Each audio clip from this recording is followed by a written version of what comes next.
Tamu saya sekarang adalah Febrian Agung Budi Prastyo. Iya. Umur berapa, Febrian? Umur sekarang 27 tahun. Di sini disebutkan Anda direktur utama sebuah perusahaan, kemudian komisaris di 9 perusahaan. Alhamdulillah. Luar biasa, padahal umur 27 tahun. Iya. Bagaimana bisnis yang dijalanin oleh Febrian? Ikuti liputannya berikut ini.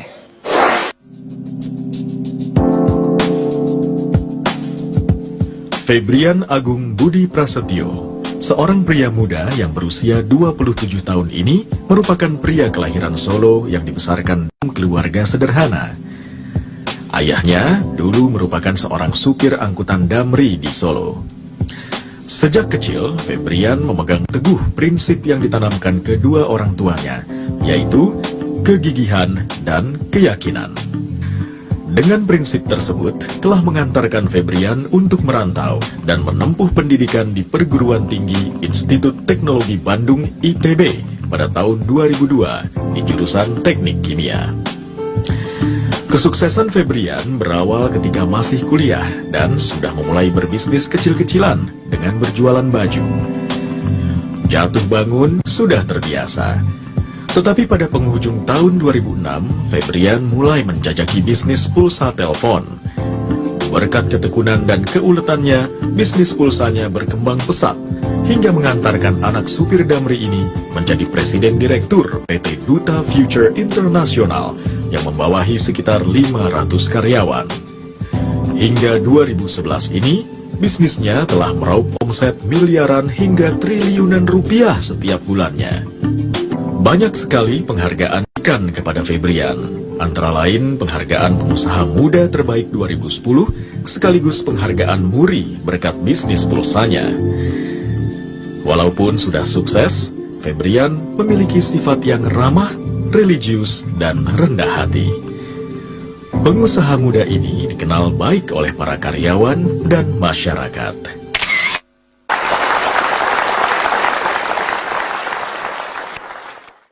Tidak semua orang, terutama dalam usia muda, bisa sukses dalam berbisnis ya. Lalu apa yang membuat Febrian itu bisa sukses? Kalau saya bilang di sini yang jadi kunci itu adalah dreams, Pak. Saya bahkan sempat itu melakukan hal yang lucu, kalau boleh saya sharing nggak? Iya, boleh dong. Boleh ya? Jadi kalau kata beberapa buku yang saya baca, ada Berpikir dan Berjiwa Besar dan lain sebagainya, itu dia dikatakan bahwa saya kalau kita mau achieve sesuatu, kita harus benar-benar bisa meyakini bahkan sampai merasakan. Nah, waktu itu tahun 2006 ya, saya belum punya apa-apa, motor 1 Mio juga nyicil, sampai mencicil. Nah, saya pengen banget ngerasain kalau punya duit 10 miliar tuh rasanya gimana gitu. Di dalam rekening, saat itu saya punya satu tabungan, cuma satu-satunya buku ya, dan saldonya di situ cuma 300 atau 600 ribu, saya lupa saat itu, kecil Dan sedikit sekali. Bermimpi satu hari 10 M rasanya gimana Iya. gitu ya. Akhirnya apa yang saya lakukan? Saya tulis di buku tersebut 10.000.000.000 pakai bolpen. Padahal kosong itu ya.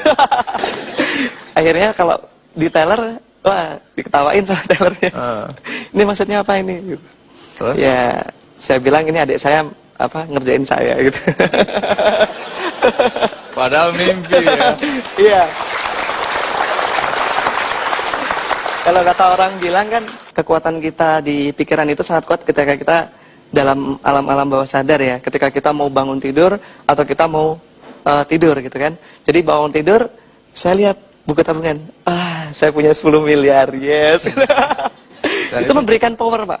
Iya. Itu memberikan power. Itu cocok gitu, karena The Secret mengajarkan hal seperti itu. Apa yang kita inginkan, kita pikirkan, kita ucapkan, kita selalu ingat-ingat terus. Kemudian lanjutan dari The Secret, The Power.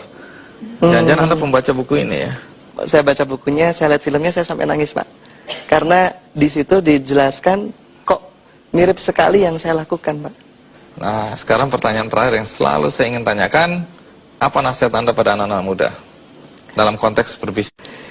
Untuk berbisnis seperti yang saya sampaikan tadi, yang paling penting adalah kita mau dulu. Mau ya, dulu. mau, kemudian dari kita mau tersebut bagaimana kita bisa membuatnya jadi satu dreams yang bulat gitu. Jadi mimpi yang Bulat, utuh gitu utuh. ya, yang Caranya pasti. gimana? Pernah nggak kita semua mencoba untuk menuliskan dream kita? Nah, itu jarang, Pak. Jadi nulis saya umur sekian mau gimana, dan itu saya punya temen yang melakukan itu dan hasilnya luar biasa gitu. Jadi banyak sekali ya ketika kita mau, kadang-kadang kan seperti banyak orang bilang ya, ketika kita pas kecil kita punya dreams banyak sekali, kita punya impian besar, tapi ketika kita banyak tantangan dan sebagainya hilang semua. Nah, supaya nggak lupa kita tulis. Dan manusia itu makhluk visual, Pak. Kalau kita suruh, Pak jangan bayangin gajah, apa yang Bapak bayangkan? Langsung Gajah, gajah. gitu kan. Manusia itu makhluk visual, jadi kita harus berani memvisualisasikan dream kita dalam bentuk gambar-gambar. Ini yang saya lakukan itu pas saya di kampus ya, ke kampus juga jalan kaki dari rumah. Tapi saya tuh hobi banget ngoleksi foto-foto mobil, BMW, Mercy, Ferrari gitu ya. Saya tempel di binder kuliah saya, sampai teman-teman saya bilang, ini aku akan punya ini. Sakit ini orang. Iya.